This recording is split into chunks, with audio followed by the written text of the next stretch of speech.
guys aren't here because we're upset or you're in trouble. I'm definitely not trying to scare anybody or worry you or think, oh, Officer Hagan says it's not safe, so we got to talk about school safety.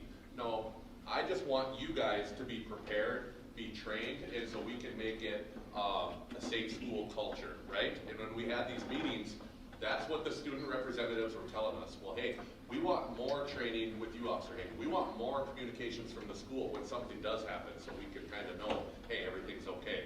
So we're committed and trying to do our part, but I do want to emphasize your part, okay? Because yeah, I'm a police officer, I'm going to be in the schools, I'm going to be close by. That is just one small piece.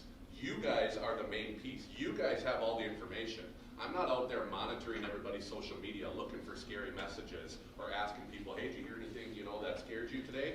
No, it's you guys who know who's struggling or what concerns you. And you guys need to bring that forward. We're going to emphasize that with some numbers I'll show you. And then we're going to get into some active shooter stuff.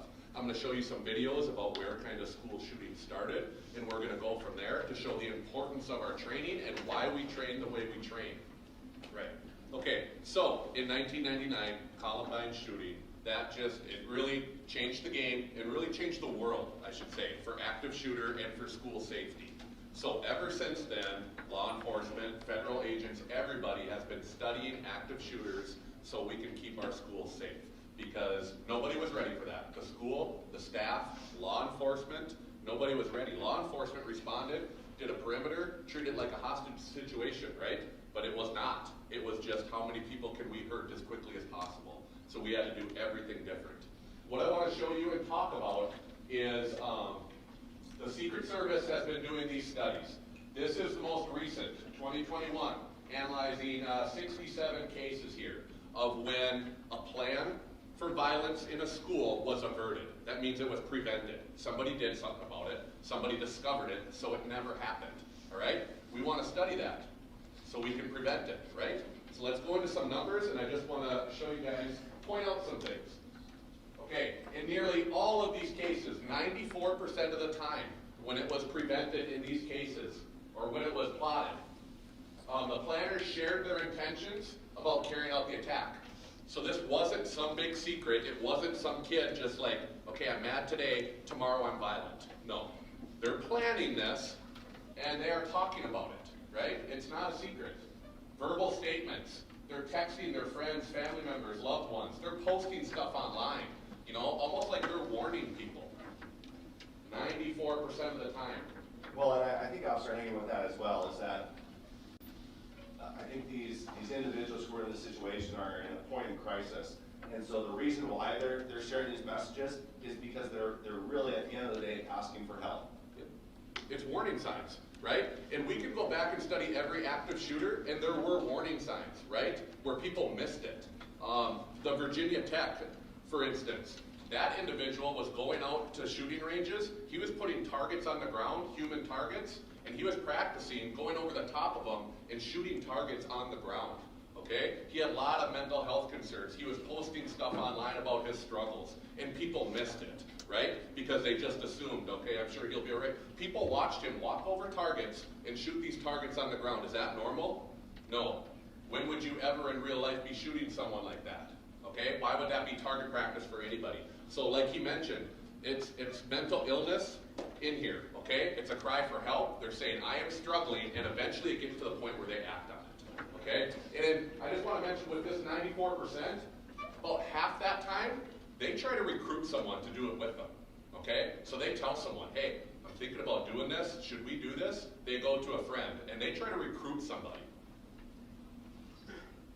Communications of school violence. Communications about plots were most often observed by the planners, friends, classmates, and peers. That is you guys, okay? Again, law enforcement isn't monitoring phone calls and text messages. We aren't out here intercepting your communications. It is you guys. 70% of the time, when these are prevented, it's you guys.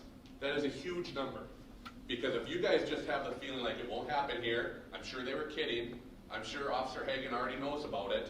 If that's your mindset, I mean, we're going to miss 70% of them.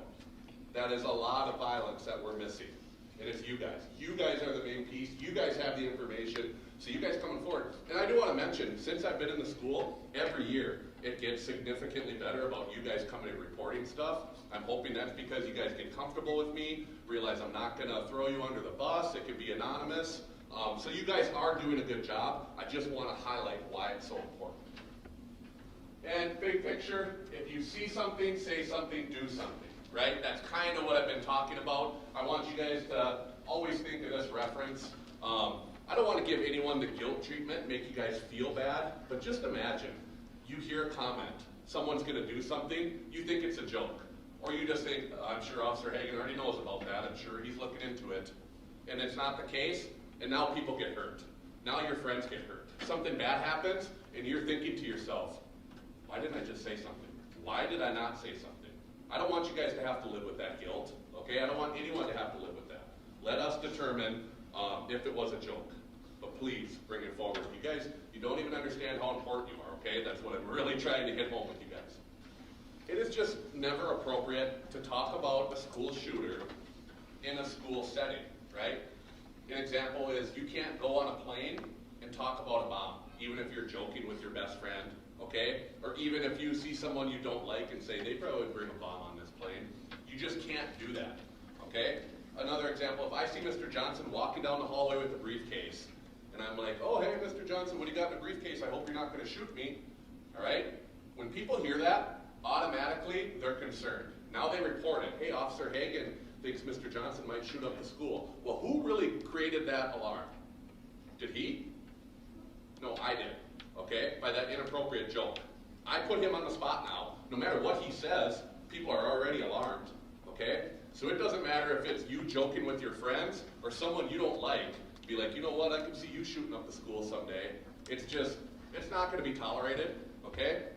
If you guys have a true concern, by all means, then bring it to an adult. Don't say it in a hallway. Say, hey, I think so-and-so is going to shoot up the school. No, if you honestly feel that way, you bring it to me, you bring it to a principal, you bring it to a teacher, okay? Because when you just say stuff with no merit, it causes a bunch of alarm, and we're not going to tolerate that either. We're going to start holding those people accountable because, again, the reference I used, he didn't create that alarm, I did. I created the alarm by saying that. So, 25 years ago, 1999, I was a senior in high school at the time, and Patty did exactly how she was trained and what we believed at the time, and that was students get underneath the desks and sit there and basically wait and hope that you're not the one. If you've heard or listened to any part of that, there's some very detailed situations, examples where students engage with that shooter pleading for their lives.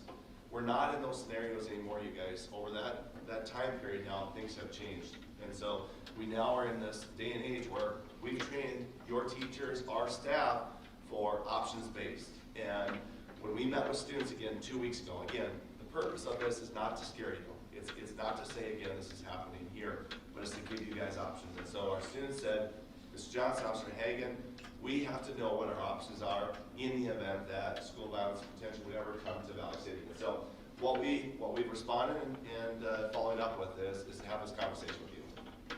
And so what does that look like going forward? Yep, so again, one of the things your representatives asked is can we have kind of more in-depth training on our options-based, beyond just the conversations with our teachers, okay? You guys kind of know the general concepts, but you want more in-depth training. Well, I would love to give you more in-depth training, okay? But we have to determine what that looks like.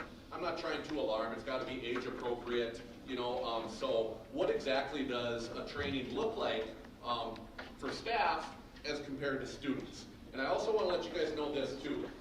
It is my job to keep you safe at Valley City Public School, but it is also my job to keep you safe for your entire life, right? So these options, these concepts are appropriate anywhere, okay? We saw a surge in school shootings over the past 20 years, okay? But now what we're noticing as law enforcement, these plotters are realizing that. I'm not saying it's going to stop in schools, but it is branching out. You see the concerts, okay? Malls, theaters.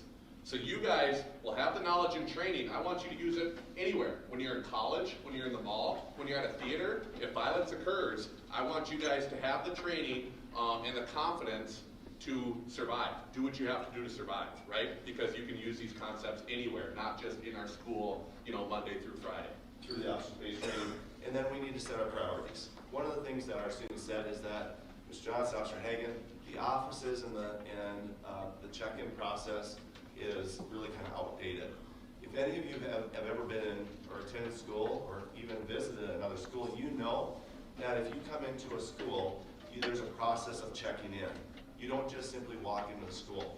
And unfortunately, because our buildings are so old, and we've addressed this as part of our remodel or potentially new school, that the junior high door is probably the most unsafe door, office area in our whole school district. An individual could come up to that door and say, I'm here to pick up Johnny, and so we buzz that person in, and what happens? We trust that they're going to go from that door to the office. Well, in the meantime, they walk by the cafeteria, they walk by the locker area, they could potentially go anywhere in our school. That is different than what most schools right now and how they're designed, where you are allowed in to an office area. From there, you check in, you register, and you go from there. And so those are the type of things that we need to address. Students also said, hey, we know students, and I think we're all guilty of this, that let other students in other doors.